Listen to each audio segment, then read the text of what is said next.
ইয়াত গছডাল বাগৰি পৰিছে আৰু মোৰ দুখন গাড়ী আছিল, গাড়ী দুখনো বহুত অনিষ্ট হৈছে। গাড়ী দুখন ইয়াৰ পৰা মই ওলাব পৰা নাই। আৰু আমাৰ নৰ্থ গুৱাহাটীত বহুতো ইয়াৰ গছ গছনি ভৰাৰ পৰা বহুতো প্ৰভাৱিত হৈছে। কি গাড়ী আছিল? মোৰ টেম্পু আৰু অটো ভেন আছিল দুখন।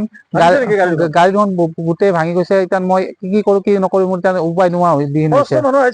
ফৰেষ্টাৰ মানুহ আহিছিল, আহি পেলাই চাইছে গাড়ীখনো চালে আৰু গছটো চালে, চোৱাৰ পিছত সিহঁতে একো নকৰি ইয়াৰ পৰা সিহঁত গুচি গ'ল আৰু এতিয়ালৈ অহা দেখা নাই। পৌৰসভাক জনাইছে নে নাই?